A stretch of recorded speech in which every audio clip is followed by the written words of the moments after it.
Friends, అనుకున్నది సాధించిన Jagan recounting easy ఆదేశాలు. ఈ విషయాన్ని తెలుసుకునే ముందు వీడియో కంప్లీట్గా చూడండి. అప్పుడే మీకు కంప్లీట్ ఇన్ఫర్మేషన్ ఏంటో అర్థమవుతుంది.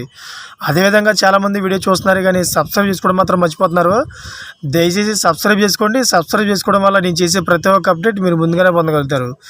అదేవిధంగా చాలామంది లైక్ చేయడం మర్చిపోతున్నారు. దయచేసి లైక్ చేయండి. లైక్ చేయడం వల్ల ఈ ఇన్ఫర్మేషన్ అనేది మనం చాలామందికి రీచ్ చేయడం వల్ల అవుతాం.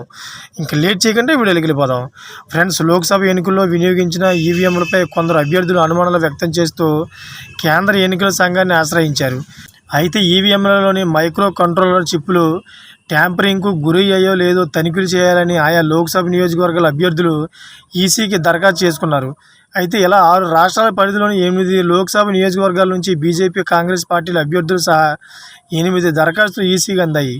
తమిళనాడు, హర్యానాలో చెరో 2, మహారాష్ట్ర, ఛత్తీస్గఢ్, ఆంధ్రప్రదేశ్, తెలంగాణలో చెరో స్థానంలో ఇలా మొత్తం 8 లోక్సభ నియోజకవర్గాల నుంచి దరఖాస్తులు వచ్చాయి. పేపర్ బ్యాలెట్ విధానానికి మారదామంటూ దాఖలైన పిటిషన్లు కొట్టివేస్తూ ఈవీఎం విధానాన్ని సమర్థిస్తూ ఏప్రిల్ 26వ తేదీన సర్వోన్నత న్యాయస్థానం చారిత్రక తీర్పు వెలువడిన వేళ ఇలా ఈసీకి అభ్యర్థులు రావడం గమనార్హం. ఈ వెసులుబాటును వినియోగించుకుంటూ ఓడిన అభ్యర్థులు కొందరు తాజాగా ఈసీని ఆశ్రయించగా ఆయా వివరాలను ఈసీ వెల్లడించింది. 6 రాష్ట్రాలతో కలిపి 92 పోలింగ్ కేంద్రాల్లో ఈవీఎంలను చెక్ చేయనున్నారు. అయితే ఒక్క ఈవీఎం సెట్ను తనిఖీ చేయడానికి నిర్వహణ ఖర్చుగా 47,200ను ఆ అభ్యర్థి ఫీజు రూపంలో చెల్లించాల్సి ఉంటుంది.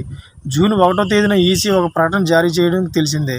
ఫ్రెండ్స్, చూసారు కదా, లేటెస్ట్ అప్డేట్స్ ఛానల్ సబ్స్క్రైబ్ చేసుకోండి. Thank for watching friends.